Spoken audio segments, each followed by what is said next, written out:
예, 언제나처럼 오늘 하루 중 정치 뉴스 알아보고 분석해보는 뉴스 인앤아웃으로 신율의 뉴스 정면 승부 문을 열겠는데요. 오늘도 여러분이 너무너무 좋아하시는 YTN의 이우영 아나운서 함께하겠습니다. 어서 오십시오. 안녕하십니까, 이우영입니다. 너무너무 좋아한다라는 표현이 좋으세요? 아이돌이 좋으세요? 뭐든 좋습니다. 네. 그렇지, 다 좋은 소리니까요. 네. 예. 어떤 게 좀 더 좋아요? 그러면 좀 더 젊어 보이는 느낌으로 아이돌. 아이돌 앞으로 내 아이돌로 해줄게요. 네. 예. 근데 아니 우리 유튜브 보시는 분들이 네. 예? 네. 예. 좀 여러 가지 생각이 많이 들게 될 수도 있어요. 아니 뭐 또 지금 활동하는 한 2, 3세대 아이돌들은 또 저랑 동년배들이거든요. 아, 네. 그래요? 4세대는 아니지만. 4세대는 네. 아니지만. 네. 그렇군요. 네. 4세대 뭐 이렇게 얘기를 하니까 그래요. 근데 진짜 요새는 진짜 정신이 없어요. 연말이라서 정신없죠. 네. 예? 그리고 국회도 정신없죠.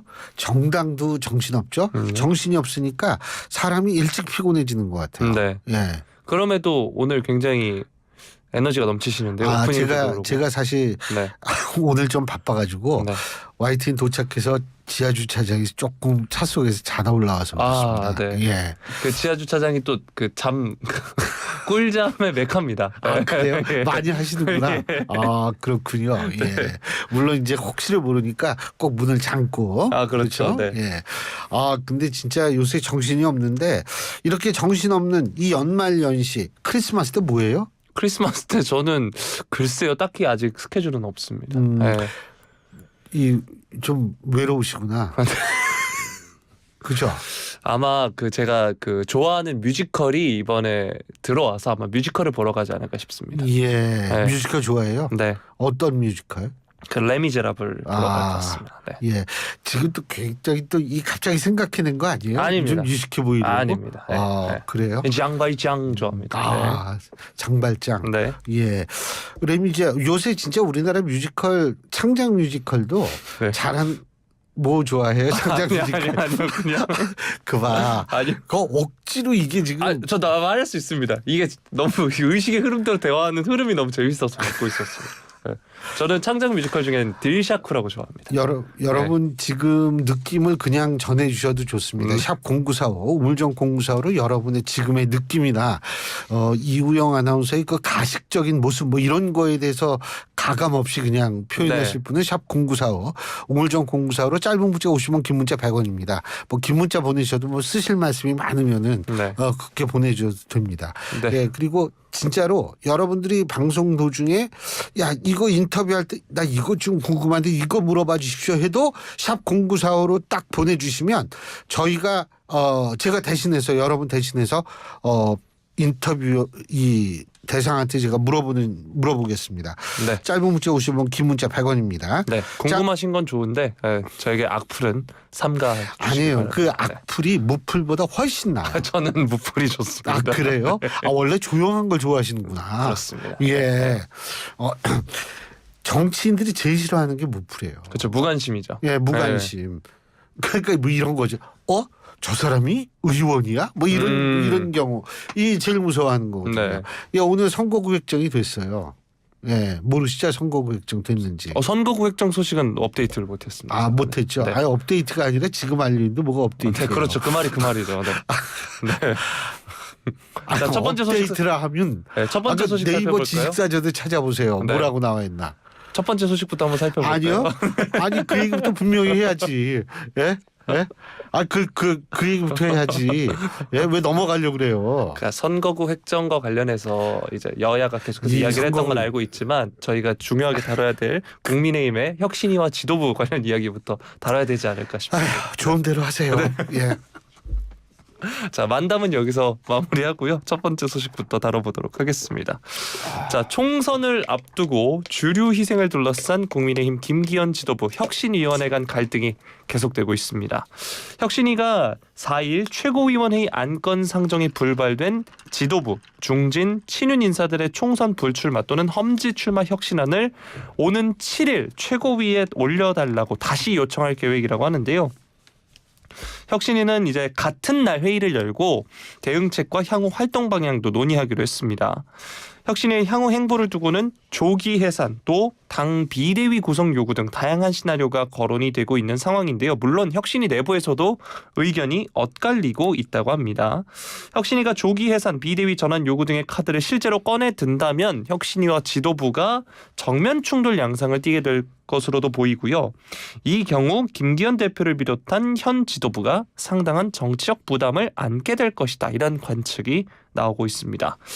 지도부가 사실 전권을 주겠다라고 하면서 혁신위를 출범시켰는데 핵심 요구 사안들을 관철하지 못한 채 혁신위가 중도 하차가 된다면 결국 이는 지도부 책임론으로 귀결될 수 있다는 겁니다. 혁신위가 내놓은 주류 희생, 청년 비례 50% 할당, 전략 공천 배제 등이 개혁안으로서 주목받았던 만큼 혁신위의 파행적 퇴장은 이 안건들의 취지마저 퇴색시킬 수 있다는 우려도 있고요.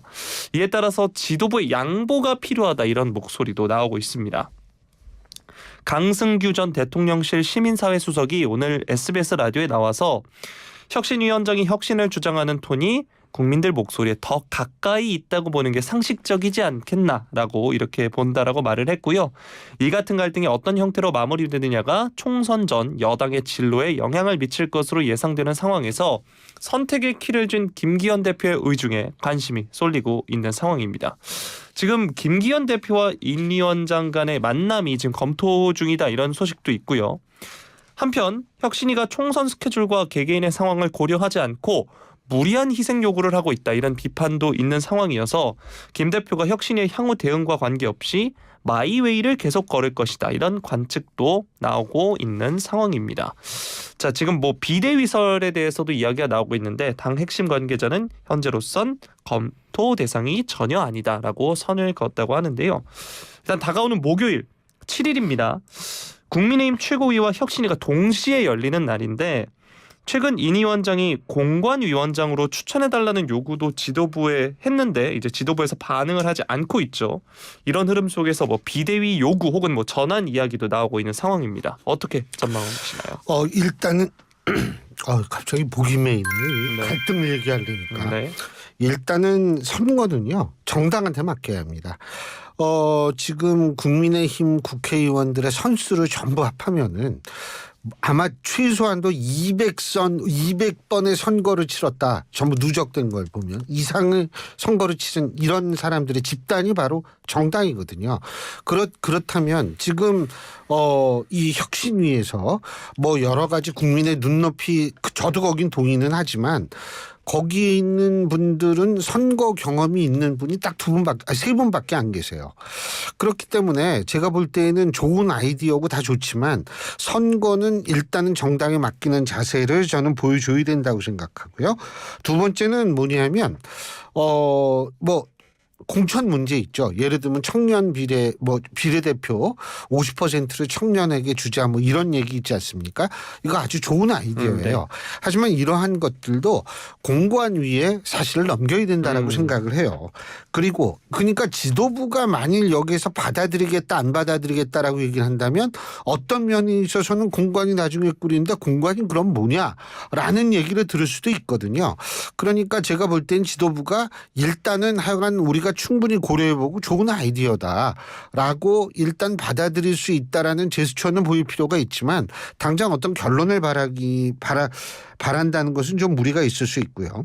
세 번째, 공관위원장을 추천해달라. 이거는 물론 인유한 위원장이 뭐 얘기를 한 거지만 그만큼 자신의 강력한 의지 표명이라고 저는 받아들여요. 왜?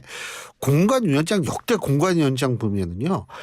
다선 의원, 국회의장 이런 분들이 전부 공관위원장을 했는데 이런 분들이 하는 이유는 공천이라는 거는 가장 고도의 정치력이 필요한 거거든요. 여기에서는 예를 들면은 우리가 흔히 얘기하는 이 국민의 눈높이도 잘해야 되겠지만 고도의 정치적 전략 어떤 정책 감각도 필요하고요. 정치력도 필요한 자리거든요. 그렇기 때문에 의지의 표현이라면 저는 얼마든지 받아들일 수 있지만 그리고 설마 진짜 본인이 그걸 원했을까라는 생각은 들지만은 어쨌든 의지의 표현 이상 이하도 아니었으면 좋겠다는 생각이 저는 일단은 들고요. 비대위 지금 얘기 나오는 것은 지금 상황에서는 전 그다지 합리적이지는 못하다고 봅니다. 오히려 비대위를 구성한다기보다는 선대위를 꾸려서 당대표 사실은 선거 때요. 선대위원장 공동선대위원장의 역할이 굉장히 크거든요. 당대표의 역할도 거기에는 물타기가 될 수밖에 없어요. 당대표가 대표로 해가지고 선거 치르는 거 아닙니다. 그렇기 때문에 이런 것들을 좀 종합적으로 봤으면 좋겠다라는 생각이 들고요. 그리고 마지막으로 한 말씀 더 드리자면 혁신위는 왜 존재합니까?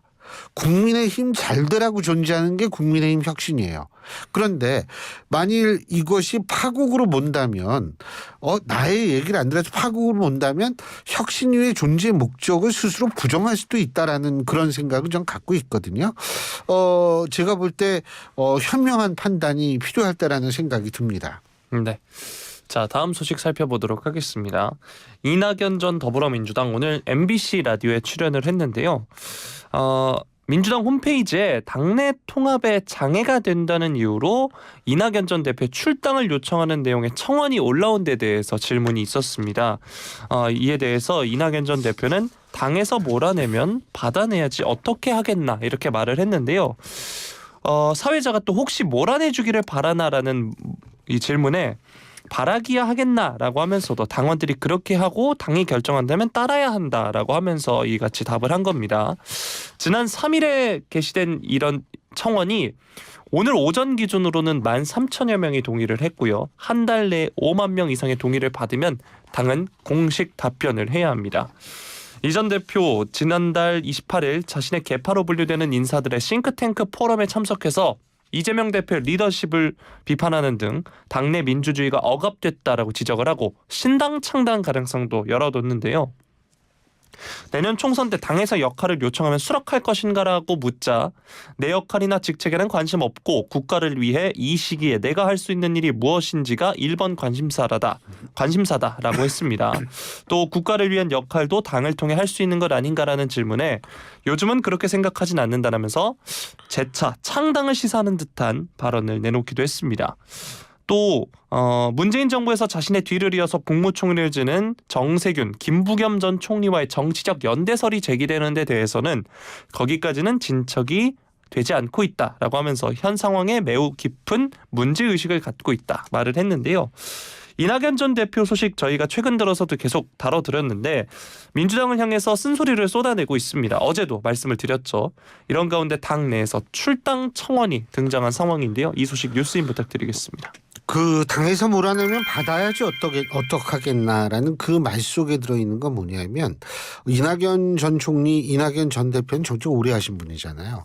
우리나라 유권자들의 그걸 잘 아세요. 그 특성을. 그게 뭐냐면 우리나라 유권자들은 이 피해자, 약자에 대한 어떤 이 동정심, 어떤 그 같이 하고 싶은 마음, 이게 굉장히 큽니다. 저는 아마 전 세계에서 우리나라 국민들이 제일 그게 크지 않나 이런 생각이 들거든요. 그런데 몰아내면 이건 뭐냐면 피해자가 되고 약자가 되는 거거든요. 이렇게 되면 우리가 이낙연 전 대표가 신당을 만들지 안 만들지 모르지만 만든다고 했을 때는 이런 이미지를 갖고 있는 것이 결코 손해가 나지 않는다는 거예요.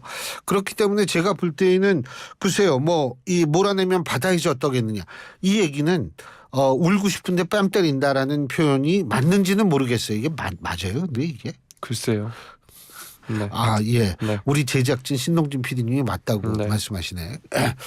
저는 이 사자성어가 아니라 속담을 얘기를 할 때 이게 정확한 건가 이거 잘 모르겠어요. 근데 어쨌든 지금 오히려 제가 볼 때에는 상황 본인이 만약 그 마음 신당 창당 마음이 있다면 상황은 본인에서 긍정적으로 돌아가고 있다. 이렇게 생각할 가능성이 있어요. 그래서 제가 볼 때에는 이러한 상황이라는 것이 어차피 사실 이낙연 전 대표의 마음이 저는 상당 부분 떠날 수밖에 없다고 생각하거든요. 특히 이재명 대표에 대한 사법 리스크가 올라갈수록 이재명 대표는 이 당을 장악하려는 이런 욕구가 더 강해질 수밖에 없어요. 이러면 비명들의 입지는 더 좁아질 수밖에 없는 거고 이낙연 전 대표도 그러한 거를 느낄 수 있거든요. 그런 상황에서 나온 거니까 본인의 입장에서 볼 때에는 받아들이는 모습 이렇게 몰아내서 뭐 쫓겨난다는 건 아니지만 약간 밀려난다라는 모습 보이는 게 손해는 아니라고 생각할 수 있죠. 네. 자, 다음 소식 살펴보도록 하겠습니다. 더불어민주당 오늘 전현희 전 국민권익위원장에 대한 감사원 감사 등이 정치적으로 편향됐다라고 하면서 이와 관련해서 국회 국정조사를 추진하겠다 밝혔습니다. 민주당 홍익표 원내대표가 국회에서 감사원 정치감사 진상규명 태스크포스 1차 회의를 열었는데 윤석열 정부 감사원은 정권과 정치 보복을 위한 수단으로 전락했다라고 하면서 이같이 말한 겁니다. 감사원은 신재생 에너지 정책, 부동산 계획 등 정치부터 인사까지 과거 정부 사안이라면 대상을 가리지 않고 보복 감사를 벌였다라고 하면서 특히 전 위원장을 향한 먼지털이식 표적 감사는 도를 한참 넘었다라고 지적을 했습니다. 이는 근태 부실 2020년 추미애 당시 법무부 장관 아들의 군특혜 의혹 관련 유권 해석 부당 개입에 따른 직권 남용, 또 감사원 감사 방해 의혹 등과 관련해 감사원이 전 위원장에 대해 벌인 감사를 의미하는 건데요. 홍 원내대표는 또 감사원의 표적 정치 감사는 국민이 준 권한을 남용하는 권력 남용이다라고 하면서 특히 유병호 사무총장은 공수처 수사 의뢰를 5번이나 거부해 독선과 오만의 끝을 보여준다 비판을 했습니다. 전 위원장에 대한 표적감사 의혹을 수사하는 공수처는 이 의혹의 핵심 인물로 조금 전에 말씀드리는 이 유 사무총장에 대한 수사를 벌이고 있는데요. 홍 원내대표는 감사원의 추락을 지켜보지 않겠다라고 하면서 이미 국정조사 요구서가 제출된 만큼 조속히 국정조사에 합의하기를 국민의힘에 촉구한다라고 말을 했습니다. 민주당이 주도해서 최재해 감사원장과 유병호 사무총장의 불법 정치감사 의혹 진상규명을 위한 국정조사 요구서 발의를 했죠. 이미 지난 6월 국회 본회의에 보고가 됐지만 국민의힘의 반대로 지금 진척이 안 되고 있는 상황입니다. 자, 감사원의 감사가 정치적으로 편향됐다 민주당의 주장인데요. 앞서서 말씀드린 국정조사 요구서에 대해서는 진전이 없는 상황이고요. 민주당의 주장 어떻게 들으셨나요? 저는 뭐 이것이 정책으로 편향됐다 안 됐다를 판단할 수 있는 입장은 아닙니다. 단지 제가 말씀드리고 싶은 것은 일단 그 유병호 이 감사원 사무총장이죠. 네. 사무총장이 이 출석 요구를 받았는데 뭐 예를 들면은 국정감사라든지 아니면은 이 여러 가지 이유로 들어가지고 아직까지 이 출석 요구에 응하지는 않았거든요. 네. 이런 부분에 있어서는 저는 조금 사실 제도권에 있는 그러니까 제도권이라는 게 뭐냐면 제도 정치권을 얘기하는 것이 아니고 제도 안에 있는 분으로서는 더구나 중책을 맡고 있는 분으로서는 제도를 존중해 주는 모습을 보여야 하는데 그건 좀 안타깝다라는 것을 제가 좀 말씀드리고 싶고요. 국회 일정 때문에 이 12월 초에 조사를 받겠다라고 얘기를 했으니까 한번 그거는 어떻게 되는지 한번 보면은 되는 거고요. 또 한 가지 제가 말씀드리고 싶은 것은 뭐냐면 지금 공수처가요. 그 유 사무총장의 주거지와 감사원 사무실의 압수수색 영장을 집행을 이미 했거든요. 이 얘기는 법적 절차가 들어갔다라는 얘기예요. 그리고 공수처 누가 만들었어요? 사실은 민주당이 패스트트랙까지 태우면서 만든 거 아닙니까? 그러면 자신들이 이렇게 만들어 놓은 기구가 있으면 일단 그 기구가 지금 어쨌든 압수수색까지 들어간 상황이라면 그 결과를 좀 지켜볼 필요는 전 있다고 보거든요. 이게 뭐 딴 쪽에서 만든 건 모르지만 본인들이 그렇게 애타게 만든 거지 않습니까? 그러면 지금 국정조사를 얘기할 것이 아니고 제가 볼 때에는 압수수색도 어쨌든 벌이고 이랬기 때문에 제가 볼 때에는 그 공수처에 있어서의 조사 수사 결과를 한번 지켜볼 필요는 있다라고 봅니다. 예. 네. 자, 다음 소식 살펴보도록 하겠습니다. 국회 과학기술정보방송통신위원회 국민의힘 간사인 박성중 의원, 오늘 민주당 조승래 의원이 현재 방송통신심의위원회가 가진 선거방송 심의 기능을 중앙선거관리위원회로 옮기는 법 개정을 추진하는 데 대해서 반헌법적이고 반민주적인 입법이다라고 비난을 했습니다. 자, 국민의힘 간사인 박성준 의원이 오늘 입장문을 냈는데 선거방송 심의를 방심위에 맡긴 이유는 민간 독립기구가 선거방송 규제를 하는 것이 표현의 자유를 보장하는 헌법 정신에 적합해서였다라고 하면서 선관위는 방송 관련 심의 의결 기능조차 없다 지적을 했습니다. 이어서 민주당의 속내는 선거방송심의위원회를 장악하기 위한 것이다라고 하면서 민주당이 지난 6년 동안 선거방송심의위원회를 장악해 선거 때마다 무도한 편파 왜곡 방송을 솜방망이로 심의했다는 것은 모두가 아는 사실이다라고 주장을 했습니다. 또한 친민주당 성향 인물로 장악된 기존 선거방송심의위원회를 공정하게 바꾸고 의원 구성도 다양화하려는 방심위 결정을 민주당이 마치 법적으로 안 된 것처럼 호도하고 있다라고 하면서 반헌법적인 법안을 발의하려는데 국민은 절대 좌시하지 않을 것이다라고 경고를 했습니다. 앞서서 이제 과방위 야당 간사인 민주당의 조승래 의원이 이 선거방송심의위원회를 현행인 방심위가 아니라 선관위 아래 설치하는 내용이 담긴 공직선거법 개정안 발의를 준비하고 있다라고 해서 지금 이 이야기가 나온 건데요. 선거에 대한 방송 심의를 담당하는 위원회를 이제 방심위가 아니라 선관위 산하에 두겠다는 것이 조승래 의원의 발의한 개정안 내용입니다. 이런 입법 이야기가 나온다는 게 또 총선을 앞두고 있게 더욱 많이 나오고 있는 것 아닐까요? 이런 이야기들이. 물론 그렇죠. 네. 그리고 저는 뭐 이게 반헌법적인 발상이다 뭐한다 여기에 뭐 전적으로 100% 동의하는 것은 아니에요. 단지 제가 지적하고 싶은 건 오케이 만일 선관위로 이관을 한다고 칩시다. 근데 만일 그게 왜 그러냐면 방송심의 기능이 이게 뭔가 부족하니까 넘기는 거 아니에요? 그러면 선관위가 받는다고 칩시다. 그럼 그건 충분할까요? 저는 아니라고 봐요. 옮길 수 있다 하더라도 그 이관하는 그 대상이 국민적 신뢰를 받고 있는 곳이라면은 저는 다르다고 봅니다. 속그리 투표했죠.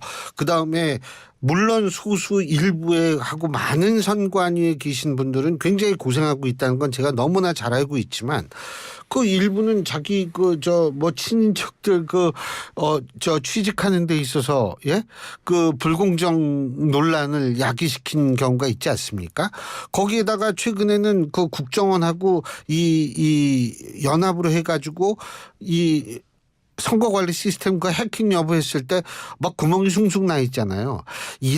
물론 지금은 뭐 개선이 됐다라고 저도 믿고 싶습니다만 중요한 거는 이런 것들이 누적돼 있는 상황에서 선관위에 대한 신뢰가 높다라고 얘기할 수는 없다는 거죠. 선관위에 대한 신뢰가 높다라고 얘기할 수 없는 상황에서 신뢰도가 높지 않은 기관이 이걸 옮긴다라고 얘기를 한다는 것이 과연 개선이라고 얘기할 수 있느냐에 대해서는 전 좀 의구심을 갖는다는 거죠. 지금 밖에서 기다리고 계시니까 네. 오늘 여기까지 합시다. 전 물러나도록 하겠습니다. 빨리 나가요. 네. 지금까지 YTN의 이우영 아나운서였습니다. 고맙습니다.